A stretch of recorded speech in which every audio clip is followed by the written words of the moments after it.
Minimalism can help make it more clear for us which things we truly value enough to spend money on because they really enrich our life in one way or another, and which things we would gladly miss out on and keep our money in our wallet. So I do some of my best thinking when I'm taking a shower. And yesterday in the shower, I came up with 10 things you don't ever have to buy again. So I thought I'd share them with you today. Welcome back everyone, and if you're new here, this is a place where you can get tips and inspiration for living a simpler, happier and calmer life.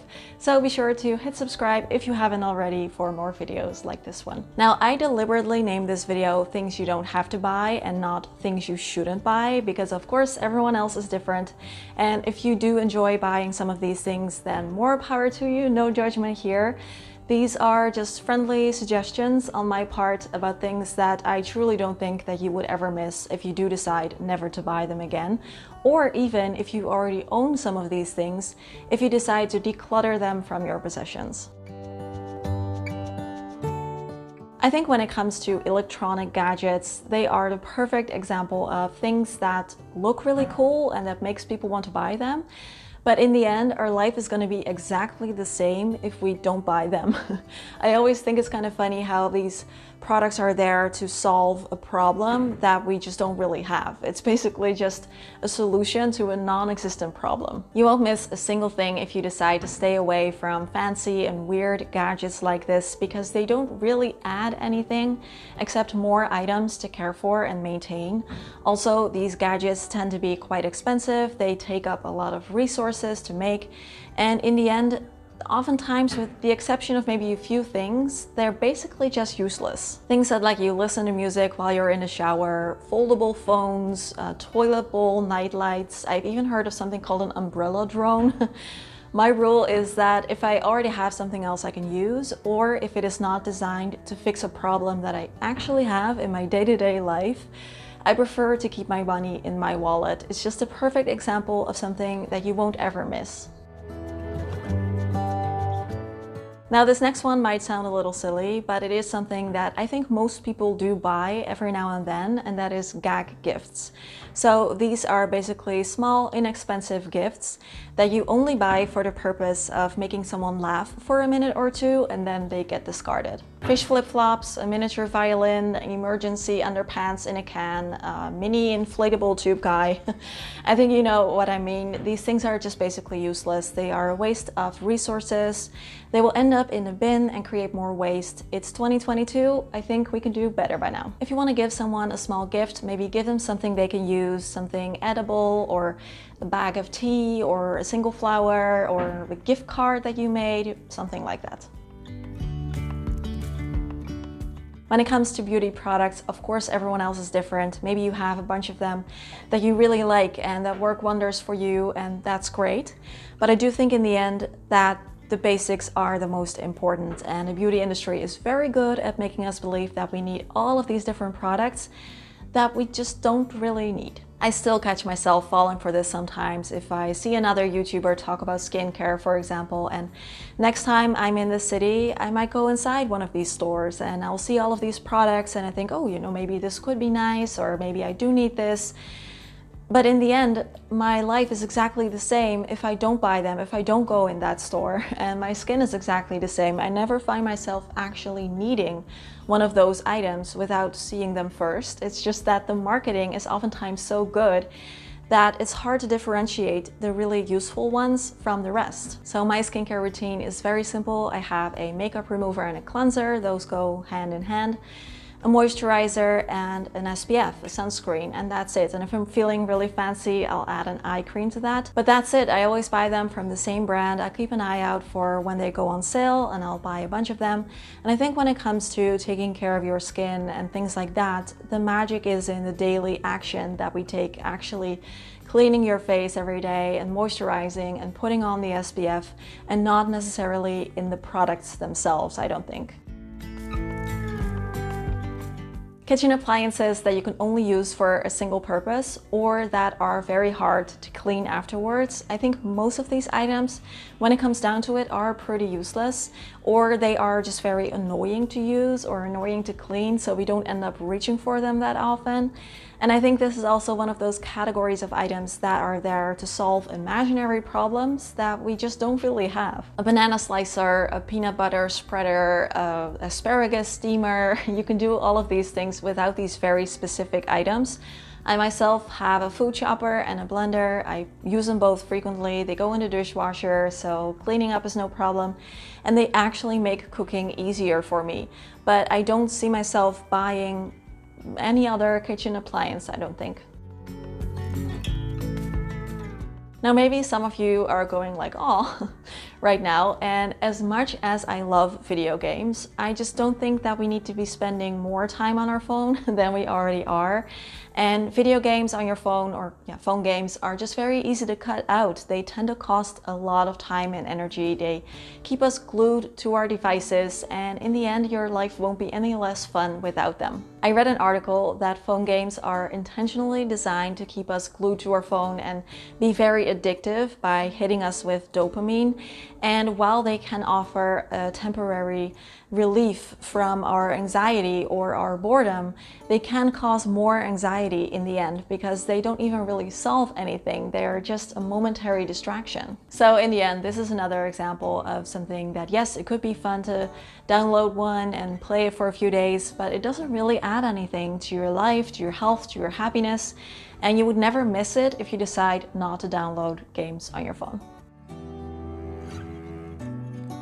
Now, I hesitated a little about putting this one in the list because I don't personally have kids, so I cannot speak from personal experience and I'm a little out of my element here, but I do hear from many other parents and minimalists out there that having more toys for your kids than they need is not really going to make them any happier. And there are in fact a lot of studies that say that not having an endless amount of toys will keep your kids playing more often and longer with the ones that you do have. They will enjoy them more, they will have higher attention spans, and also it allows them to be more creative and imaginative with the ones that they do have. We all know as adults that decision fatigue is a real thing, and I imagine it's very similar for kids. So as much as the kids' toys industry likes to make us believe otherwise, I just don't think that kids need endless amounts of toys. What I think I would do if I did have kids is collect all of their toys in one place. So really going over the house and collecting every marker and stuffed animal and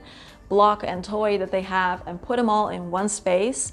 There might be a bit of a shock factor here because it's probably more than you think, and then truly just being honest which ones get used the most and just donate the rest. And if you need some more tips and guidance when it comes to decluttering and simplifying your home, I recommend checking out my decluttering ebook. This is a very comprehensive resource that I made specifically to help you tackle all categories of clutter in your home. It has tips, pitfalls to avoid, checklists, helpful strategies, so I will leave the link for you in the description box below. Now, I'm not going to say that you should never eat junk food or never eat an unhealthy snack, because first of all, that's not realistic. And second, I think life is too short to deny yourself a treat every now and then, and it's all part of having a healthy relationship with food. But about a year ago, my boyfriend and I decided to stop buying junk food and unhealthy snacks just with our regular groceries, so for the house, and it has changed so much that I now never want to go back. So we keep the exceptions of like eating a piece of cake or the occasional pizza or something for when we go out, but at home we only have healthy foods. Not only has this been very helpful for me in losing some weight and getting back to my previous healthy weight, but it has also helped me with my digestion. It helped me with my skin. I have much more energy. I feel way less bloated.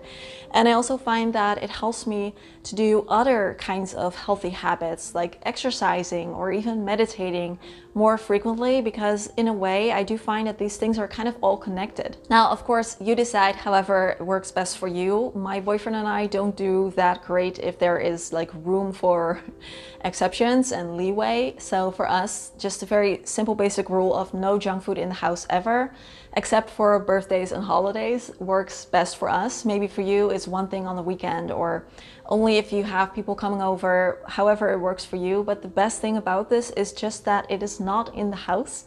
so you can't eat it. And before, if I was craving a cookie, I would go back and forth like, am I gonna eat a cookie or not? And now it's very simple because I don't have a cookie.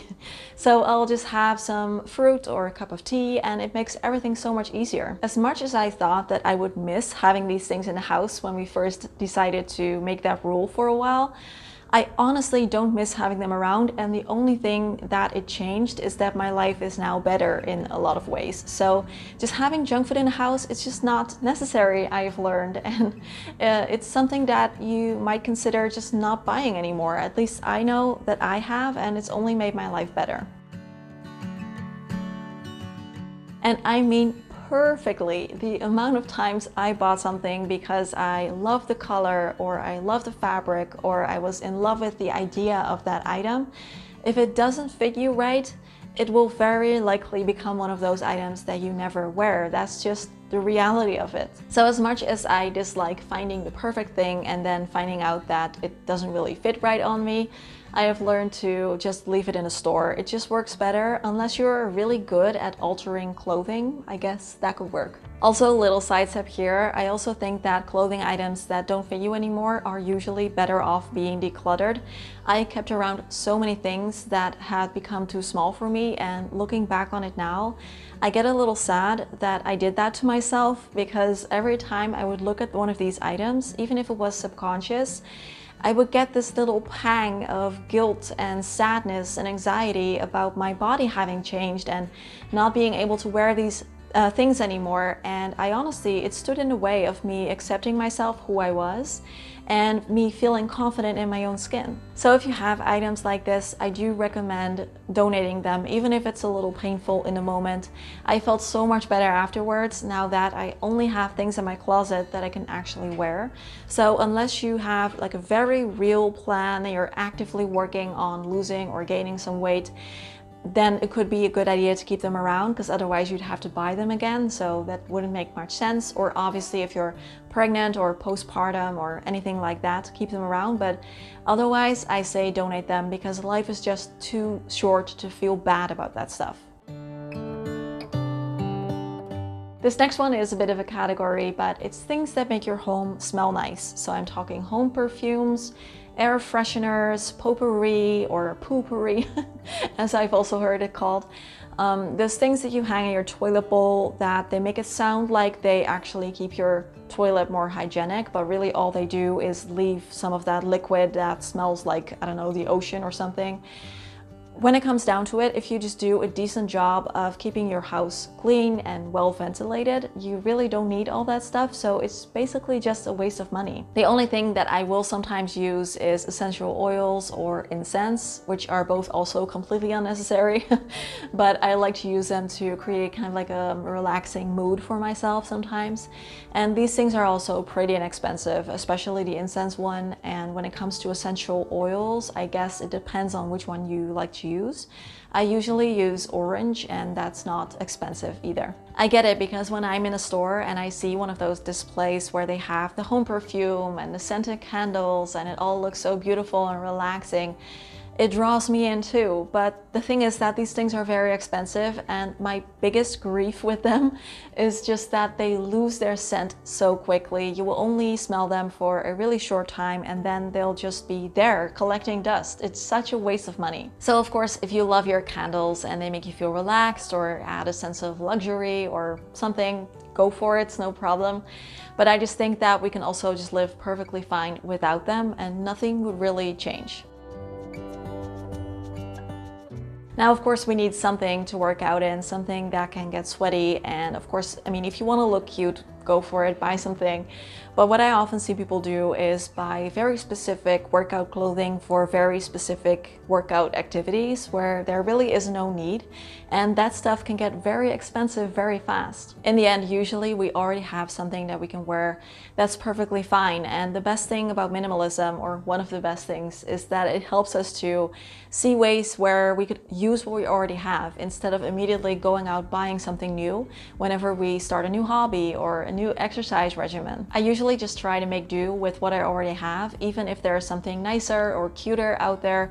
And then after a certain point, if I'm still doing the hobby or the exercise thing like frequently, I might go out and see if there's something better. But for example, with workout clothing, I'm still wearing the same things that I bought like 10 years ago, and it still works perfectly fine. So I've saved a lot of money that way. Of course, I would love to hear from you which things you think you will never buy again. Please leave that in the comments. And if you want to help me out, then you can do that by giving the video a thumbs up and subscribing to the channel if you haven't already. Also, a big thanks to my patrons for helping me make these videos. If you want to join too and get access to the videos and vlogs that I share there, link is in the description box. And if you want more minimalism, I've also made a video about the best purchases that I've ever made as a minimalist, things that I would gladly buy again if they broke. So I will leave that video for you right here. As always, questions, comments, conversations down below. Thank you for being here, and I will see you again next week. Bye bye.